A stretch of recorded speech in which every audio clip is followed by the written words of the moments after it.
Ambani are. এই বছর বলিউডে ছবির সংখ্যা খুবই কম। নায়ক নায়িকারা নাচ গান করার বা নিজেদেরকে সময় দেওয়ার মতো সময় পাচ্ছে না। আম্বানি পরিবারের বিয়ে খাইতে খাইতে তাদের দিন রাত এক হয়ে যাচ্ছে। শুধুমাত্র অনুষ্ঠানে গেলেই হবে না, এক এক অনুষ্ঠানে এক এক ড্রেস, এক এক ডিজাইনারের ড্রেস করতে হবে, এক এক গহনা, এক এক মেকআপ লুক, এগুলো নিয়ে তারা অস্থির হয়ে আছে। হালদি, মেহেন্দি, সঙ্গীত, এগুলো তো নর্মাল মানুষদের অনুষ্ঠান। আর তাদের অনুষ্ঠান যে কত রকমের আছে, এক একটা অনুষ্ঠানে যে কতগুলা সেগমেন্ট আছে, এইগুলো আর নাই বলি। মোটামুটি মানুষ সুটকেস ভর্তি করে তাদের কাপড় চোপড় নিয়ে যাচ্ছে, তাদের জন্য ওখানে ভিভিআইপি রুম, ভিলা থেকে শুরু করে তাদের জন্য সবকিছু বুক করা। সেখানে গিয়ে পরিজনদেরকে নিয়ে হাসছে, খেলছে, নাচছে, খাচ্ছে, আবার খাওয়া দাওয়া শেষ করে তারা বাসায় চলে আসছে। তো এই মাঝখানে তাদের শুটিং করার মতো সময় কোথায়? তারা শুটিং করার মতো সময় পাচ্ছে না। শুটিং করতে তো মিনিমাম সময় লাগবে, সেই সময়টুকু তারা বের করতে পারছে না। আম্বানি পরিবারের বিয়েতে অংশগ্রহণ করতে যাওয়ার জন্য, বিয়ে না, প্রি ওয়েডিং এ যাওয়ার জন্য তাদের হাতে একদমই সময় নেই। এই প্রি ওয়েডিং এর মাঝখানে বিশ্বকাপ শেষ হয়ে গেল, ইউরো কাপ শেষ হয়ে গেল, কোপা আমেরিকা শেষ হয়ে গেল। সেই সব বিশ্বকাপের জন্য কিন্তু এত অনুষ্ঠান করা হয় নাই, মাঠে সেই আয়োজনগুলো করা হয় না। কিন্তু সেই আয়োজনগুলো কোথায় করা হলো? আম্বানি পরিবারের বিয়ের মঞ্চে গিয়ে সেই উৎসবে আমেজ করা হলো। মানে স্টেজে সব খেলোয়াড়দেরকে ডেকে তাদেরকে সংবর্ধনা দেওয়া হলো। মোট কথা এটা একটা আন্তর্জাতিক জাতীয় মাপের সংবর্ধনা অনুষ্ঠান হয়ে গেল, জাতীয় উৎসবে পরিণত হলো আম্বানি পরিবারের বিয়ে বলে কথা। আমাদের চুনোপুটিদের বিয়েতে কি হয়? আত্মীয় স্বজনকে দাওয়াত দেওয়া হয়, তারা খায়, তারা দুর্নাম করে, তারপরে আবার বাসায় চলে যায়, শেষ, বিয়ের অনুষ্ঠান শেষ। তো আম্বানির বিয়েতে গেলে আপনাকে তল্পা গুছিয়ে মানে থাকার মতো প্রিপারেশন নিয়ে যেতে হবে।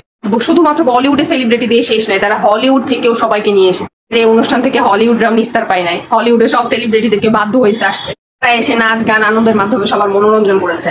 আমাদের সাধারণ মানুষের মন খারাপ হলে আমরা কি করে দেখেন, বাইরে ঘুরতে যাই বা একটা মুভি দেখতে গেলাম, শেষ। কিন্তু আম্বানি পরিবারের মন খারাপ হলে তারা কি করে জানেন? একটা প্রি ওয়েডিং অ্যানিভার্সারি তৈরি করে ফেলে, এবং যেখানে শুধুমাত্র বলিউডের সেলিব্রিটিরাই যে এসে গান করবে সেটা না, তাদের হয়তো বা মনে হয় থাক বলিউডের হিন্দি গান শুনতে আর ভালো লাগতেছে না, যায় ইংলিশদের ব্রিটিশদের নিয়ে আসি, তো হলিউডে চলে যায়, হলিউড থেকে তাদেরকে নিয়ে মানে তাদের মনোরঞ্জন করায়। আমি চিন্তা করতেছি তাদের তো ছোট ছেলের বিয়ে শেষ হয়ে গেলে এরপরে আর কাকে পাবে তাদের এই মন খারাপ হলে মনোরঞ্জন করার জন্য?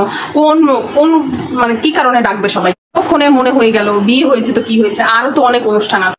ধরেন pre wedding anniversary programme, pre engagement anniversary programme, post wedding anniversary programme. Movie যেরকম সিরিয়াল, ভালো ভালো মুভিগুলো যেরকম সিরিয়াল অনুযায়ী আসে, এদের ওয়েডিং এর সিজন গুলো মানে সিরিজ গুলো পর আসবে, একটার পর একটা চলতেই থাকবে, এগুলো আর শেষ হবে না। বছরের পর বছর ধরে এই অনুষ্ঠানগুলো ইন্ডিয়ান ট্রেডিশনে পরিণত।